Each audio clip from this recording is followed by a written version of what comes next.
छत्रपती शिवाजी महाराजांच्या पदस्पर्शाने पावन झालेली महाराष्ट्र भूमी, शिवरायांच्या दूरदृष्टीची कार्याची साक्ष देणारे गडकिल्ल्यांच्या रूपातील त्यांची स्मारक आजही डौलाने इथं उभी आहेत।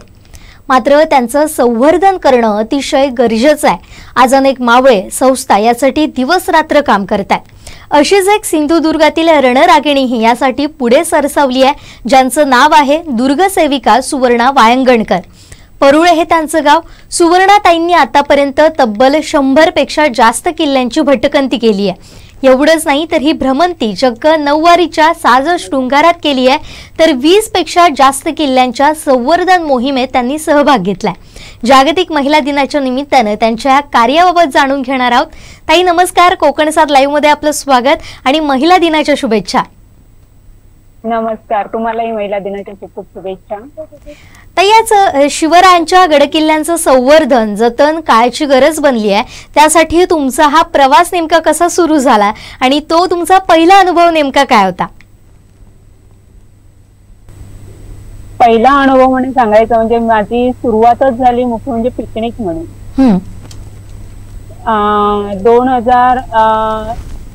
24 नोव्हेंबर 2017 साली माझ्यावर असा एक प्रसंग आलेला आणि त्या प्रसंगातून मला बाहेर पडण्यासाठी काहीतरी मला वेगळं पाहिजे होतं, वेगळं कुठेतरी मन रमवण्यासाठी। तर म्हणून मी माझ्या काही मित्रांना फोन करून विचारलं, म्हटलं आपण कुठेतरी पिकनिकला जाऊया का किंवा रायगडवर जाऊया का म्हणून मी त्यांना विचारलं। तर त्या समोरच्या मित्राने मला सांगितलं की चल आम्ही आता 24 तारीखला चाललोय रायगडावर, तू येतेस तर चल म्हणून। आणि त्या निमित्ताने मी त्यांच्यासोबत रायगडवरती गेली, पण ऍज अ पिकनिक म्हणून।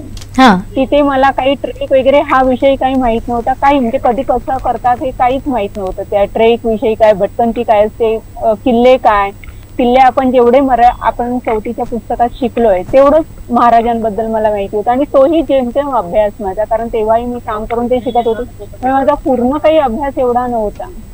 पण रायगडावर गेली आणि तो पिकनिक म्हणून मी तो फिरून आली रायगड, त्यामुळे रायगड बद्दल मला प्रेम वाटलं। आणि त्यानंतर त्याच्या आधी त्याच मित्राने एक हरिहरगडाची पोस्ट केलेली, ती 8 डिसेंबरला होती, 8 डिसेंबर 2018 ची। तर ती भटकंती होती आणि त्याची उंची बघून आणि त्या पायऱ्यांचं हे बघून मला वाटलं होतं काहीतर मी या गडावर जावं, म्हणून मी त्या मित्राला सांगितलेलं काहीतर मला इथे यायचंय। मी तो गड बीड मला माहित नाही, फक्त मला या उंचीवर जायचंय, फक्त उंची एवढंच माझ्यासाठी महत्वाचं होतं। ते काय आहे तिथे, कशासाठी जाणार आहे, काही मला माहित नव्हतं। आणि नंतर मी तिथे गेली आणि त्यावेळेस तो गड समजून घेताना मला तिथल्या लीडरने मला त्या गडाची कथा सांगितली, तो गड कशासाठी यायला, कसा जिंकला गेला हे सगळं मला सांगितलं। आणि जरा किल्ल्यांबद्दल आणि मावळ्यांबद्दल माझ्या मनात थोडीशी उत्सुकता निर्माण झाली। आणि असं या प्रकारे माझ्या नंतर मग पुढच्या नंतर काही दिवसांनी माझे महिन्याने म्हणा 2 महिन्याने माझी गडभ्रमंती चालू झाली। बरोबर। पण संवर्धन हे मला तोपर्यंत काही माहित नव्हतं, संवर्धन करायचं असतं, जपायचे असतात किल्ले हे मला तोपर्यंतही माहित नव्हतं। पण 26 ऑक्टोबर 2018 मी रायगडवरती बारायगड परिवारासोबत अभ्यास मोहीम जॉईन केली।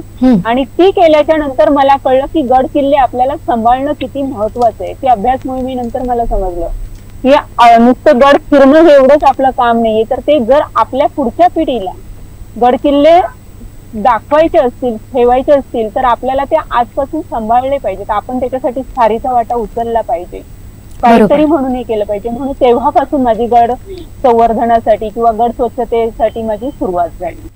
तुम्ही आता 2018 पासून या सगळ्याला सुरुवात केली, बरोबर? त्यानंतर आता तब्बल 100 गड तुम्ही गड भ्रमंती केली आहे आणि त्यात 20हून अधिक, त्यापेक्षा जास्तच माझ्या मते गड संवर्धन मोहिमेत तुम्ही सहभागी झाला आहात। त्याबद्दल काय सांगाल? कुठले ते गड होते? मोहिमा नाही, किल्ले, 20 पेक्षा जास्त किल्ले आणि मोहिमा। मी दर रविवारी मोहिमेला असते। गेली 5-6 वर्ष मी दर रविवारी मोहिमेला असते, पण आता ह्या काही 2-3 वर्षामध्ये मला प्रत्येक रविवारी जाता येत नाही, कारण जॉब। बरोबर। तर पहिला माझा जॉब नाईट मी करायची, कंटिन्यू नाईट करायची लॉकडाऊनच्या आधी, त्यामुळे मी कामावरनं उतरली 8 वाजता सुटली की डायरेक्ट किल्ल्यावर कुठच्याही जायचं आणि संवर्धन किंवा स्वच्छता मोहीम करायची. हे माझं नियमित ठरलेलं असायचं आणि संध्याकाळी गडावरनच डायरेक्ट कामावर. बरोबर. हे माझं एवढे दिवस माझं चालू होतं. पण कोरोनाच्या काळात माझा जॉब गेला आणि माझं सगळं ताळतंत्र बिघडून गेलं माझं. म्हणजे काय करायचं कसं करायचं हे नाही. पण कोरोनाच्या काळात माझी गडभ्रमंती म्हणा किंवा गड संवर्धन चालू होतं. पण पोटा पाण्यासाठी नोकरी ही महत्वाची आहे. बरोबर. मग मी नोकरी शोधायला लागली, कारण माझी जी होती ती नोकरी कोरोना काळात गेली. मग नंतर नोकरी मिळाली. त्या नोकरीमुळे मला नंतर जाता येईन असं झालं, कारण नोकरी मिळाली ती 24 तासाची. 24 तास तिथेच थांबायचं. मी पेशंट आता सध्या पेशंट केअरटेकर आहे आणि पेशंटच्या घरी मी जाऊन पेशंटना सांभाळते. तर त्यामुळे मला 24 तास तिथे मी 24 तास असल्यामुळे मला कुठे जाता येत नव्हतं. आणि नंतर मग मी ती 24 तासाचे कंटाळली. म्हटलं मला 3 महिने झाले आणि मी वेडीपिशी झाली. मला आता काहीतरी करायचं, मी नाही इथे थांबू शकत. मग त्यांच्याशी त्या पेशंट नातेवाईकांशी बोलून मी ऍडजस्ट करून मग नंतर परत 15 दिवसातून 1 दिवस मी रविवार माझ्यासाठी घ्यायला लागली. मग आता 15 महिन्यातून 2 रविवार माझे गड किल्ल्यांसाठी असतात. म्हणजे जॉब सुरू असला तरी आवड स्वस्त बसू देत नव्हती थोडक्यात. पण मी आवड स्वस्त बसू देत नव्हती. बरोबर. मॅडम, मी मगाशी जसं म्हटलं की तुम्ही 100 पेक्षा जास्त गड किल्ल्यांची भ्रमंती केली आहे, तर त्याचा अनुभव नेमका कसा होता ते ऐकायला आम्हाला आवडेल. भ्रमंतीचा प्रत्येक किल्ल्याचा आणि प्रत्येक भ्रमंतीचा हा एक वेगवेगळा अनुभव आहे. आणि प्रत्येक मी जरी एका किल्ल्यावर, आता मी तुम्हाला सांगेन असावासारख्या किल्ल्यावर मी 40 वेळा जवळजवळ गेली. 40 ते 45 वेळा गेली आहे.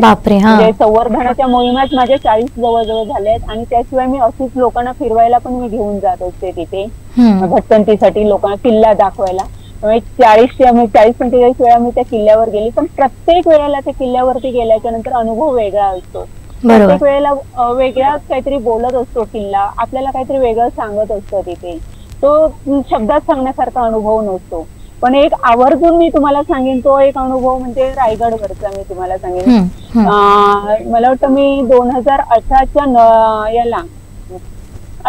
19च्या नवरात्रीमध्ये रायगडला गेलेली आणि पहिल्यांदाच गेलेली मी रायगडला.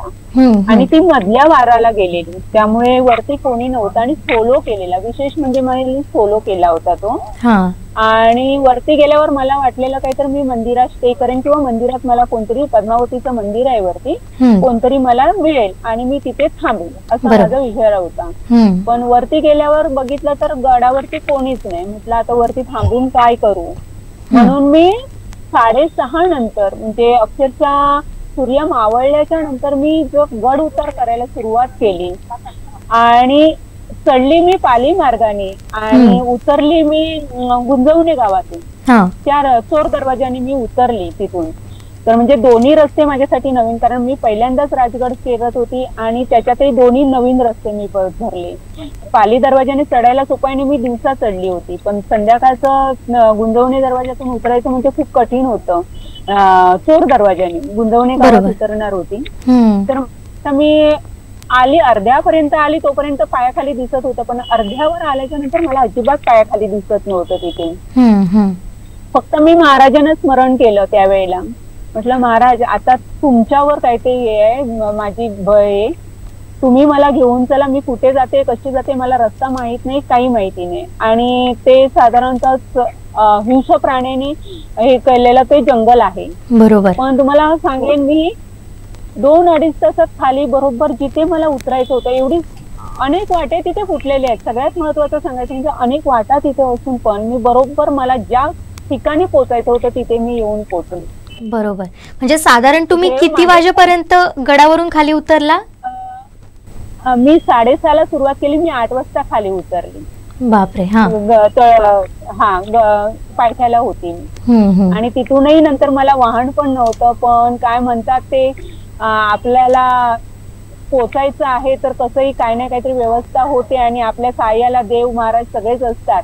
तर त्यावेळेला मला दुधाची गाडी दूध न्यायला येतं, त्या गाडीने मला अर्ध्यापर्यंत सोडलं.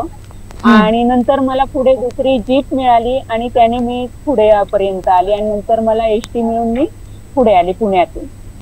म्हणजे माझा तो प्रवास होता. म्हणजे इच्छा प्रबळ असली की मार्ग सापडतात, तसंच काहीसं तुमच्या सोबत झालं. बरोबर. हो हो त्यावेळेला झालं. आणि आणखी त्याच्यामधले सांगायचा अनुभव तर संवर्धनातले तर प्रत्येक वेळेला खूप खूप छान छान अनुभव आमच्या वाट्याला येतात. वेगवेगळ्या वेळेला वेगवेगळं काही ना काहीतरी नवीन येत होतं. तर पहिलं सुरुवातीला सांगायचं तर माझ्या आनंदाचा म्हणजे क्षण होता जेव्हा मी अभ्यास मोहीम, मी आता तुम्हाला सांगितलं जिथून मी संवर्धनाला सुरुवात केली ज्या अभ्यास मोहिमेतून, त्यानंतरच आम्ही सुधागड वरती बाराईगड परिवाराने शिवमंदिर बांधायचा संकल्प केला होता. आणि त्या प्रत्येक मोहिमेला मला हजर राहायला मिळत होतं, मला जाता येत होतं. अर्थात मला सुट्टी मिळत नव्हती, मी तेव्हा नाईट ड्युटी करत होते आणि त्या गडावर जाण्यासाठी मला 2 नाईट द्यावे लागतात आणि मी पर डे च्या हिशोबाने काम करते. मला मंथली पगार नाही तर दिवसावर पगार आहे. बरोबर. त्यामुळे मला 2 दिवस खाडे करून मला त्या किल्ल्यावर जावं लागत होतं. पण सुट्टीच, दिवसाचा खाडाचा हा विषय वेगळाच आहे, पण सुट्टी मिळवणं पण, कारण पेशंटला एकदा एका माणसाची सवय झाली की दुसऱ्या माणसाला ते एक्सेप्ट करत नाहीत पेशंट लोक. 2 दिवसासाठी 1 दिवसासाठी त्यांना नको असतं कोणी. बरोबर. त्यामुळे मला ते सुट्टी मिळणं खूप महत्वाचं होतं. पण म्हणतात ना, इच्छा प्रबळ असली की काही होऊ शकतं. तर त्यामुळे मला तेव्हा ती सुट्टी मिळत होती आणि मी गडकिल्ल्यांवर जात होते आणि ती मी शिवमंदिरासाठी, पूर्ण शिवमंदिर बांधून होईपर्यंत मी प्रत्येक शनिवार रविवार सुधागडावर असायची तेव्हा. त्यामुळे तो एक अनुभव माझ्यासाठी खूप, म्हणजे तो मंदिर बांधून झालं होईपर्यंतचा तो एक वेगळाच अनुभव होता. आणि तीच मंदिर बांधत असतानाच आम्हाला अजून एक अनुभव महाराजांनी दिला. तो असावा किल्ल्यावर आमची मोहीम चालू होती आणि पाण्याचं टाक पूर्ण माती आणि दगडाने भरलेलं होतं आणि ते आम्ही शोधायचं काम करत होतो, म्हणजे हे त्याला पाणवठा देण्याचं काम करत होतो. त्याच वेळेला आम्ही पूर्ण खोदून ते तळाला पोहोचलो आणि तळाला पोहोचलो तेव्हा आम्हाला त्याच्यामध्ये तोफ मिळाली. हे आमच्यासाठी खूप म्हणजे प्रसाद होता तो आमच्यासाठी. आणि ती मोहीम मुख्य म्हणजे ती मोहीम जेव्हा आम्ही आखली तेव्हा कोणीच यायला तयार नव्हतं, कोणी हे होत नव्हते. आव्हान केलेलं या मोहिमेसाठी जॉईन व्हा, पण कोणी यायला तयार नव्हतं. फक्त आम्ही 9 जणांनी ती मोहीम केली होती आणि त्या 9 जणांच्या मोहीममध्ये आम्हाला एवढा मोठा प्रसाद मिळाला होता की आमचं काय म्हणतात ते तोंडात शब्द राहिले नव्हते आणि नुसता हर हर महादेव नुसता तिथे जागर चालला होता आमच्या किल्ल्यावरती. बरोबर. साधारण किती किलोची ती तोफ असेल जे तुम्ही 9 जणांनी मिळून ही वर काढली होती? अंदाज किलोचं नाही मला मग सांगता येणार, पण आम्हाला ती 4 पुरुषांना पण उचलत नव्हती ती. एकाने उचलताना त्याच्या बोट पण चिमटलं होतं त्याच्या याच्यावरती. पण खूप मोठी तोफ होती ती आणि होती म्हणजे आहे अजून. आम्ही आता ती त्याला तोफगाड्यावर ठेवलेली आहे. त्यानंतर दुसऱ्या पुढच्या मोहिमांमध्ये 2 छोट्या तोफा मिळाल्या, त्या पण आम्ही गडावर याच्यासाठी लोकांसाठी दर्शनासाठी ठेवलेले आहेत तिथे तोफगाडाला हे करून. बरोबर. ताई, गड किल्ल्यांवर चढून जायचं या विचारानंच भल्या भल्यांना घाम फुटतो. खरं तर तुम्ही मात्र ही भ्रमंती चक्क 9 वारी घालून करताय. कसं काय जमतं हे सगळं आणि ही हटके संकल्पना तुम्हाला नेमकी कशी काय सुचली? खरं सांगायचं तर मी इतरांसारखीच पहिली ट्रॅक पॅन्ट घालून, टी शर्ट घालून आणि किंवा सलवार कमीज घालूनच भटकंती करत होती. पण जेव्हा आम्ही शिवजयंती वगैरे किंवा इतर कोजागिरी पौर्णिमेचा आम्ही कार्यक्रम करायचो तेव्हा 9 वारी घालायचो आम्ही किल्ल्यावर आणि तेव्हा तो एक वेगळा अनुभव यायचा. आणि मला शिवजयंतीला मला पालखी खांद्यावर घ्यायचा खूप शौक आहे. खूप म्हणजे पालखी खांद्यावर घेतल्याशिवाय मला तो शिवजयंती साजरी झाल्यासारखी माझ्याकडून असं वाटतच नाही. पालखी मी जेव्हा खांद्यावर घेते आणि तेव्हा मला जे काय आतून भावना जाणवतात त्या मला त्या भावनेने मला प्रवृत्त केलं की तू नुसती इथे 9 वारीच्या याला एका सोहळ्यासाठी 9 वारी घालून काय चालतेस, तू सगळं प्रत्येक किल्ले 9 वारीतून चाल ना, बघ तुला तो एक वेगळा अनुभव येईल. आणि त्या ह्याच्यातून मी चालू केलं काय तर आता मी 9 वारीतून चालणार आणि प्रत्येक किल्ल्यावर मी 9 वारीतून तेव्हापासून चालू केलं. बरोबर. ताई, जेव्हा तुम्ही 9 वारी घालून गड किल्ल्यावर जाता त्यावेळी अनेक माणसं तुम्हाला भेटत असतील, त्यांच्या काय प्रतिक्रिया असतात तुमच्यासाठी?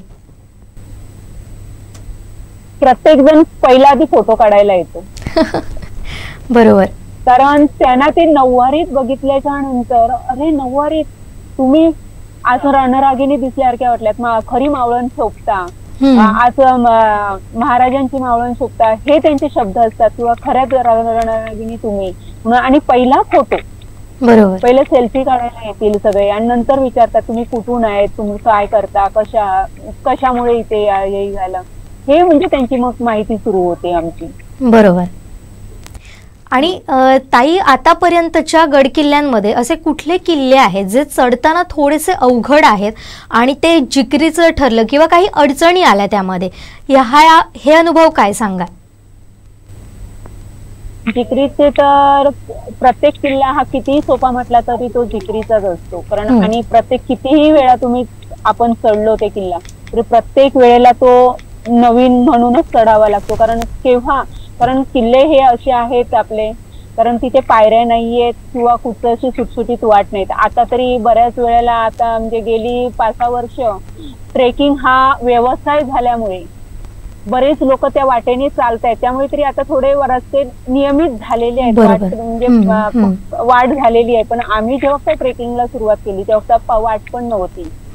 तर त्याच्यासाठी सांगितलं तर मला लिंगाणा खूप महत्वाचा, म्हणजे मला खूप कठीण गेला.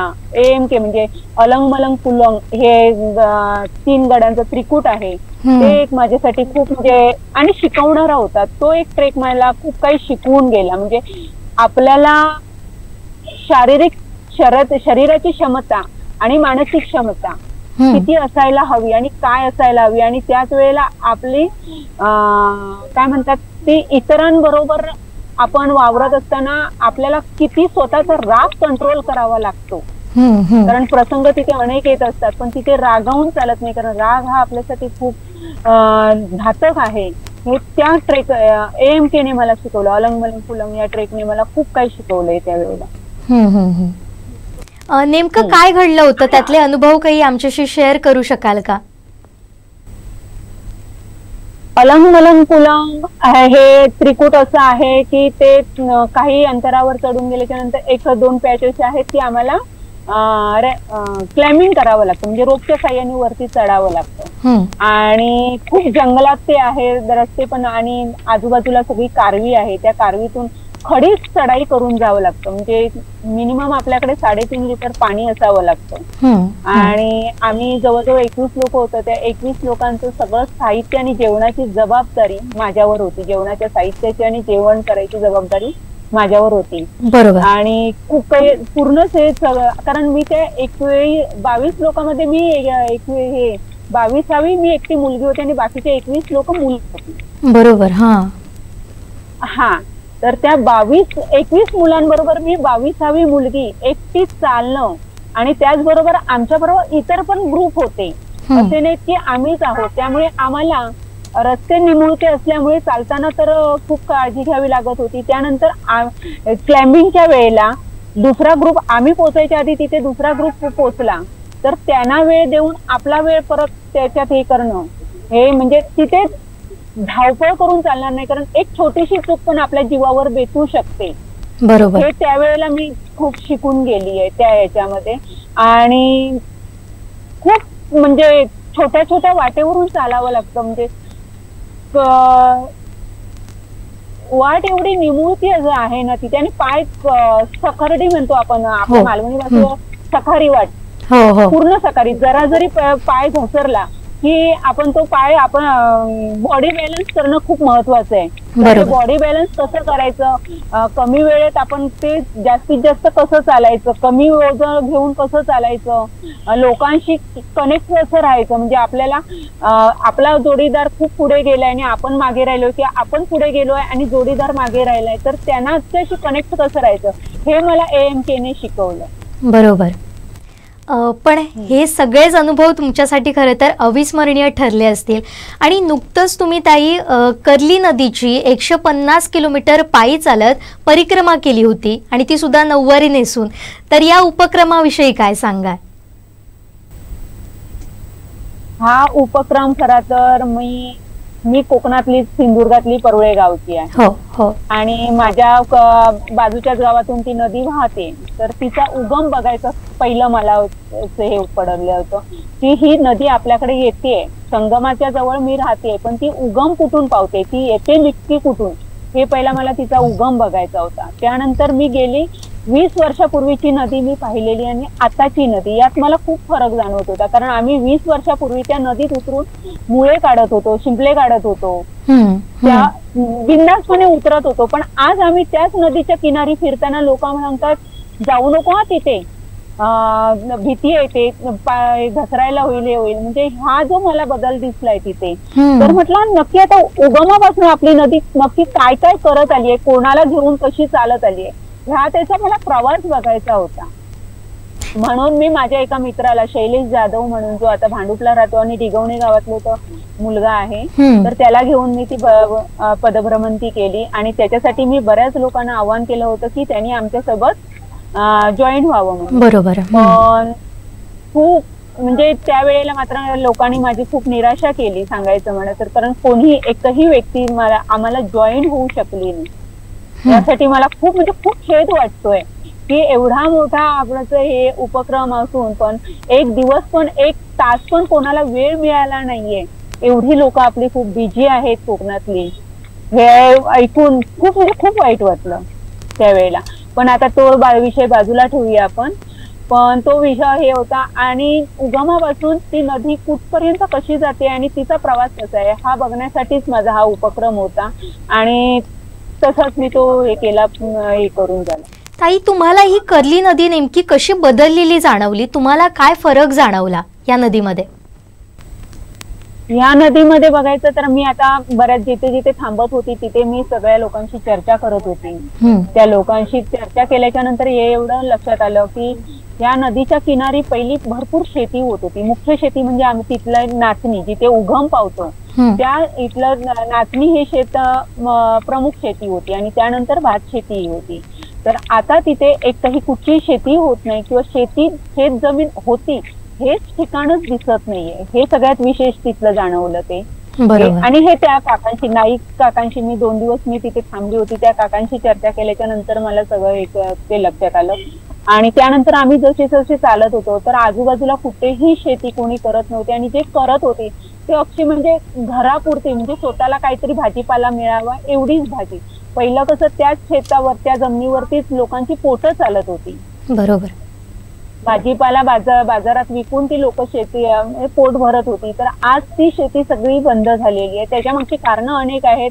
एक तर अवकाळी पडणारा पाऊस, त्याच्यामुळे येणारे पुरामुळे पाण्याची खूप आतमध्ये आले. तर पूर काय येत आहेत तर आज खाली जी हे चाललेत, खालच्या नदीत वाळू उपसा चाललाय, त्यामुळे पण त्याची पात्र वाढत चाललंय ते नदीचं. बरोबर. हे खूप खेदजनक आहे. म्हणजे आज जो वाळू उपसा ज्या प्रकारे चाललेला आहे तो खूप खेदजनक आहे. आणि त्याला रोखण्यासाठी जे काही लोक प्रयत्न करतायत पण त्यांना साथ देण्यासाठी इतर लोकांचं हे मिळत नाही, साथ मिळत नाहीये. त्यामुळे तो वाळू उपसा काय थांबणार नाही असं वाटतंय. काय माहित भविष्यात त्याचं काय होणार आहे ते. पण शेती थांबली, सगळ्यात महत्वाचं शेती थांबली आहे. दुसरी गोष्ट म्हणजे जलवाहतूक थांबली आहे. पहिली आम्ही एका गावातून दुसऱ्या गावात जाण्यासाठी होडी वापरत होतो, पण आज कुठेही मला होडी दिसली नाही. सगळ्यात सांगायचं म्हणजे आम्ही त्या दिवशी, ज्या दिवशी आम्ही आमचा तो ट्रेक पूर्ण केला, पदभ्रमंती आम्ही पूर्ण केली, तेव्हा नेवाळी गावात होतो. नेवाळी गावात कर्ली नदी संपते आणि त्यानंतर समुद्राला जाऊन ती देवबाग मध्ये मिळते.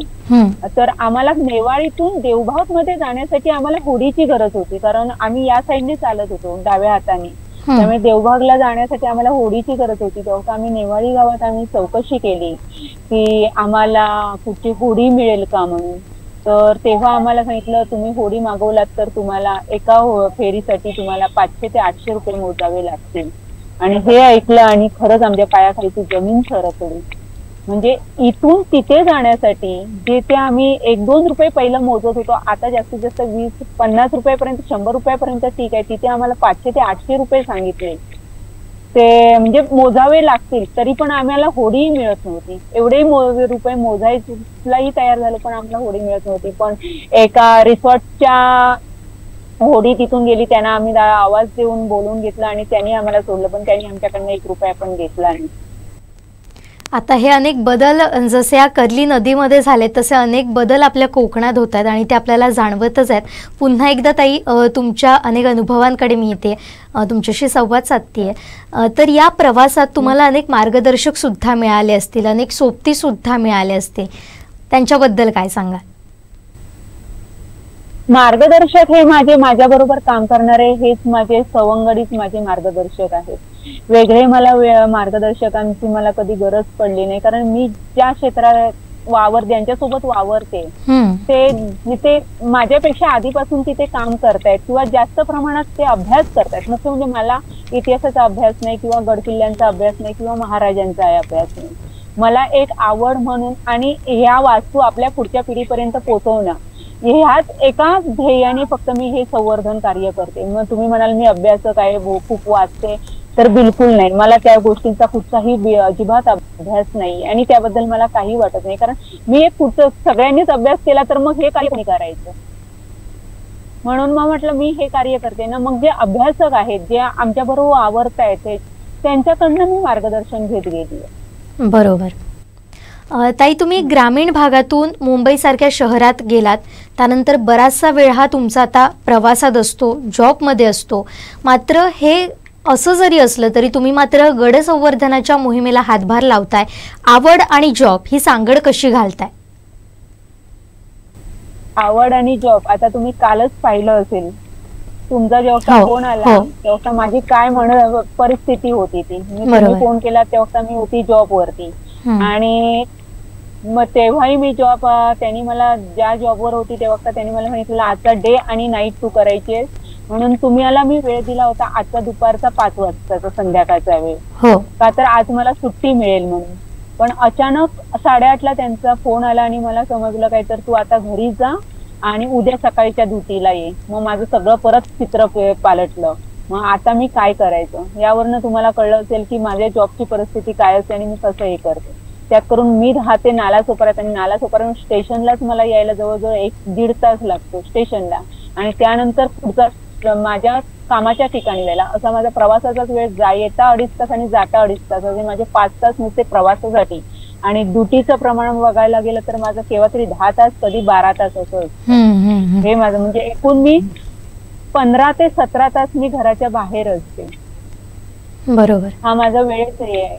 पण याच्यातूनही वेळ काढून जे काय मला करता येईल, जे काय मला जमेल तेवढं मी करण्याचा प्रयत्न करते किंवा मी मोठे काही करते असंही मला काही वाटत नाही. म्हणजे गड संवर्धन करते हे मोठं काही नाही, पण खारीचा वाटा जर मी उचलला तर त्याच्यासाठी मला खूप अभिमान वाटतो. मला करायला मिळतंय ते आणि ही संधी मला मिळाली याच्यासाठी खूप समाधान वाटतं. ताई तुम्ही आता म्हटलात की तुम्ही फक्त खारीचा वाटा उचलताय, मात्र अशी सुरुवातच करणं खरं तर गरजेचं आहे आणि ती सुरुवात तुम्ही केली आहे, त्यासाठी अगोदर तुमचं खूप खूप अभिनंदन. ताई या सगळ्यात आपल्या कुटुंबियांची तुम्हाला साथ कशी मिळते? कुटुंबियांची मुळात म्हणजे मी मुंबईत एकटी राहते, त्यामुळे कुटुंबाला मी काय करते हे अजूनपर्यंत तसं माहित नाहीये. पण आता मी गावात गेल्याच्या नंतर आता मी लॉकडाऊनच्या काळात मी गावात होती आणि माझ्या जवळचा किल्लेनिवती किल्ला आहे, त्या किल्ल्यावर माझ्या जवळ 4 ते 5 मोहिमा झाल्या मी तिथे असताना. पण माझ्या आईची मला पूर्ण सपोर्ट असायचा. म्हणजे सकाळचा नाश्ता म्हणजे मोहीम लागली हे आईला मी सांगितलं तर उद्या तू नाश्त्याला मुलांना काय नेणार हे मला आई विचारायची आणि आई नाश्त्याची तयारी करून द्यायची मला. बरोबर. हाच सपोर्ट माझ्यासाठी खूप महत्वाचा आहे. म्हणजे तू काय करतेस, मी काय करते हे माहित नाही माझ्या आईला. मी तिथे जाऊन काय करते, कशासाठी करते, त्याच्याने मला काय मिळणार आहे हे माझ्या आईला माहित नाही. पण एवढं माहितीये जे काही करते ते चांगलं करते, चांगल्या लोकात वावरते, त्यामुळे मला आईचा तिथे सपोर्ट खूप असतो. बरोबर. ताई शेवटचा प्रश्न तो म्हणजे आज छत्रपती शिवाजी महाराजांचे पुतळे उभारले जात आहेत, तर दुसरीकडे आपल्या ठिकाणी गडकिल्ल्यांच्या रूपानं त्यांची जिवंत स्मारकच आहेत, असं असतानाही त्याकडे काहीसा दुर्लक्ष होतोय. अनेक आपण किल्ले पाहिले तर त्यांची पडझड होते अशा बातम्या सुद्धा आपण पाहतोय, अनुभवतोय सुद्धा आहे आणि तेच संवर्धनाचं काम आज तुम्ही करताय. मात्र ही जी चळवळ तुमच्यासारख्या अनेक लोकांनी, मावळ्यांनी, रणरागिणींनी जी सुरुवात केलेली आहे, ही चळवळ मोठी करायला हवी, तर त्यासाठी नेमके कसे प्रयत्न करायला हवेत याबद्दल काय सांगाल? चळवळ आम्ही तर चालू केलेलीच आहे. जे गड संवर्धन वगैरे करतात, आज नाही म्हटलं तरी बरीच मुलं आणि मुली पण, म्हणजे मी असं एकटीच मुलगी नाहीये की मी या गड संवर्धनात कार्यरत आहे. आज बऱ्याच मुलींचं प्रमाण जास्त या गड संवर्धनामध्ये आहे आणि त्यांना आवड पण लागलेली आहे. तर त्या त्यांच्या परीने करतच आहेत. पण आता ह्या रोड रोमियांना काय सांगायचं, ते आपण काय सांगणार, कारण त्यांना आपण सांगून नाही ते पटणार आहे. ज्या दिवशी त्यांच्या मनात महाराज रुजतील तेव्हा त्यांना कळेल की आपण काय करतोय ते. कारण नुसतं जय शिवाजी जय भवानी बोलल्याने महाराजांचे विचार येत नाहीत. नुसतं महाराज बोलल्याच्या नंतर त्यांचं आचरण काय ते आपण आचरणात आणतोय का, त्यांचे विचार आपण आचरणात आणतोय का, हे जर करत असेल तर या पुतळ्यांची वगैरे मला नाही वाटत काय गरज आहे असं. बरोबर. पुतळे उभारल्याने किंवा रस्त्यावर रोड शो केल्याने महाराजांना मोठं करावं लागेल हे महाराजांना आवडत असेल असं मला तरी माझ्या याला तरी वाटत नाही कुठेतरी. त्यामुळे यांना सल्ला देणं याने एवढी मोठी नाही झाली आहे. त्यांना जेव्हा ते हे वाटेल, त्यांच्या मनाला कुठेतरी वाटेल की नाही आपण हे काहीतरी चुकीचं करतोय, की यापेक्षा आपल्याला आपले जिवंत महाराजांनी जे बांधलेले किल्ले आहेत किंवा त्यांनी जिंकलेले, सगळेच त्या महाराजांनी बांधलेले पण त्यांनी जिंकलेले जे किल्ले आहेत ते जर जपता आले तर त्यांनी करावं. नक्कीच ताई, आज याचीच खरं तर गरज आहे. केवळ सोहळे साजरे न करता महाराजांचे विचार आत्मसात करण्याची गरज आहे. आणि तुमच्यासारखे अनेक मावळे या कामात उतरले तर तुमचं सगळ्यांचं कौतुक. आणि ताई, तुम्ही वेळात वेळ दिलात, आमच्याशी संवाद साधलात, त्याबद्दल तुमचे मनपूर्वक आभार. आणि तुम्ही जे कार्य करताय, तुमच्यासोबत अनेक सवंगडी जे कार्य करतायत, तर त्या सगळ्यांसाठी कोकण 7 लाईव्हच्या वतीनं एक मानाचा मुजरा आणि तुम्हाला एक सलाम. धन्यवाद ताई. आता इथंच थांबतोय. खूप खूप धन्यवाद. मला तुम्ही इथे बोलण्याची संधी दिलात त्याबद्दल तुमचे कोकण लाईव्हचे खूप खूप आभार.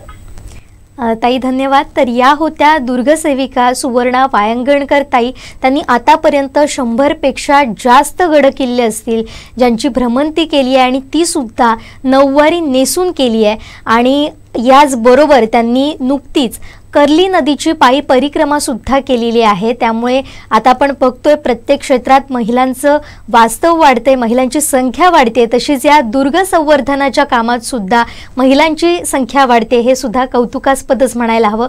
आता इथंच थांबतोय. पाहत रहा कोकणचं नंबर 1 महा चॅनल कोकण 7 लाईव्ह. धन्यवाद.